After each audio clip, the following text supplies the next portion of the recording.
Merhabalar, ben Özlem Postbaşoğlu. Bugün sizlere buzla yağ kırma işlemi hakkında bilgi aktarmak istiyorum. Buzla yağ kırma işlemi dediğimizde hemen aklımıza soğuk lipoliz geliyor değil mi? Veya üşüme hissi geliyor.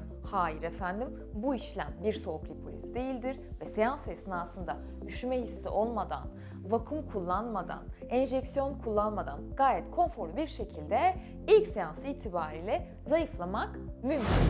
Bu işlem 30 dakika sürüyor. Buzlu bir başlık düşünün. Tıpkı ultrason seansı gibi yağ dokularınızı tespit eder ve onların ilk seans itibariyle işlevsiz hale gelmesini sağlayan bir uygulamadır. Peki bunu nasıl başarıyoruz?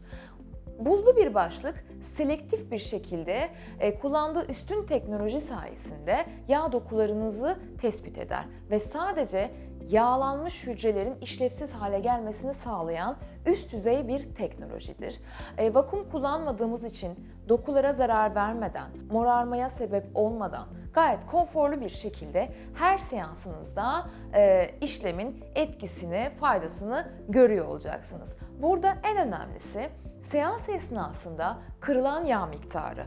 Ciddi miktarda yağ kırılır ve bu yağlar vücudumuzdan dışarı doğal yollarla metabolize edilerek dışarı atılır ve bu süreç tam tamına 15 gün boyunca devam eder.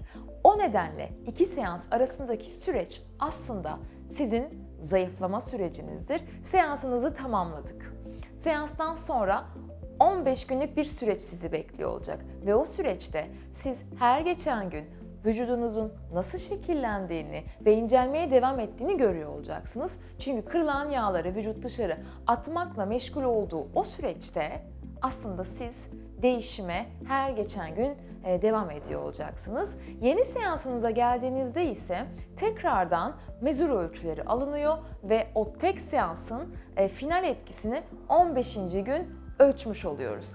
Ancak buzla yağ kırma işlemi o kadar etkili bir uygulama ki işleme geldiğiniz gün seansa girmeden önce elektronik ölçülerinizi alıyoruz.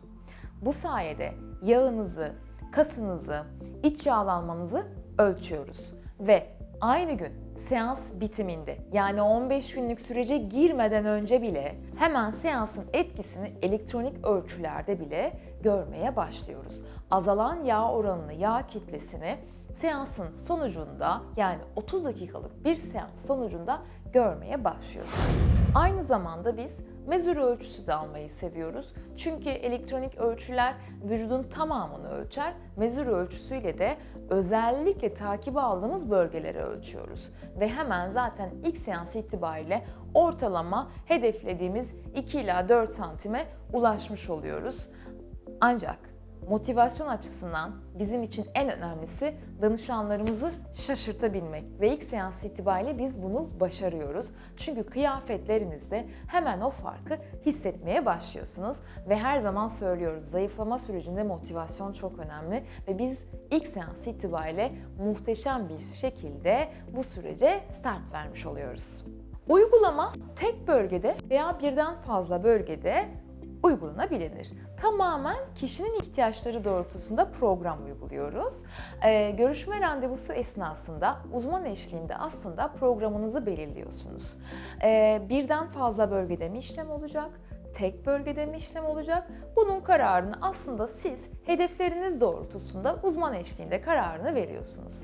Hemen seansın ardından elektronik ölçülerinizi alıyoruz ve bu sayede hemen an itibariyle, ilk seans itibariyle azalan yağ oranınızı, yağ kitlenizi hatta iç yağlanmanızı takibe alıyoruz. Ve tabii ki de mezur ölçülerimiz olmazsa olmazımız. Çünkü aslında elektronik ölçüler vücudun yağ oranını ölçmemizi sağlarken mezur ölçüsüyle de özellikle yağlanma problemi olan bölgeleri takibe almamızı sağlıyor.